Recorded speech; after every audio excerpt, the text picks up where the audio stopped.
I am very deeply troubled about some of the allegations that have been made about improper fraudulent servicing and foreclosure processing. In one example, a constituent of mine from Whitehall seeking a modification from Bank of America was told by a servicing associate that while the loan modification was in review, the homeowner should not make any mortgage payments. Let me repeat that. He was told by their servicer, Bank of America, not to make any payments, and that if they did, they wouldn't qualify for modification. The gentleman from Helena, how is it possible he would receive a letter indicating that he is in foreclosure before foreclosure processing is restarted in the state of Montana? There's no doubt in my mind this is not isolated. Montana is not a state where people come to the U.S. Senator just willy-nilly. At a minimum, we need to understand these risks before the Fed moves forward with guidance allowing banks to increase dividends, because quite frankly, there ain't going to be any more bailouts. I mean, to be honest with you, some heads have to roll if they're given that kind of advice. That's just the way it is. Senator Merkley.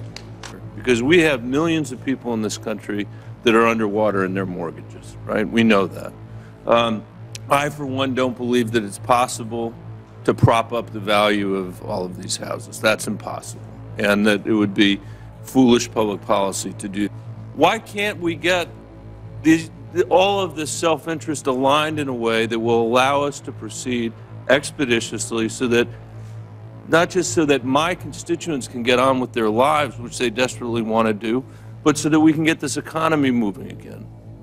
Professor.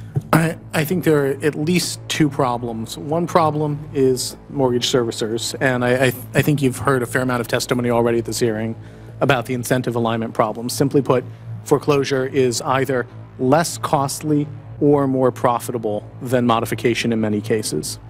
The second problem... Not as far as the investors are concerned. No, this is the servicers representing their own financial interests, which are the servicers' financial interests do not match the investors. The second problem is it comes with loans that are not being serviced by a third-party servicer, but with loans that are actually on bank books.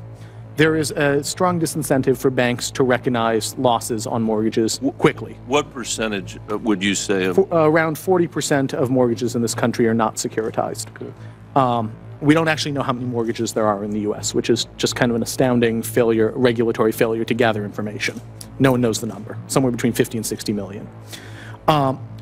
But of the mortgages that are on bank books, if the loan defaults, the bank can stretch out the period of time before foreclosure. That means that the bank is stretching out the time before it has to recognize the loss. If the bank modifies the loan now, let's say it writes down principal now, it's taking an immediate loss, and this is particularly a problem with second liens, because almost all second lien mortgages are on banks' books. There are around $400 billion in second lien mortgages out there. That is roughly equal. They're held by the four largest banks: Bank of America, Chase, Citi, and what am I forgetting? Wells. That's roughly equal to the market capitalization of those four banks. So if they started writing off their second lien mortgages, they would have no capital left. They would be insolvent. And that creates a strong incentive not to recognize losses and to do extended and just try and pretend that they aren't there.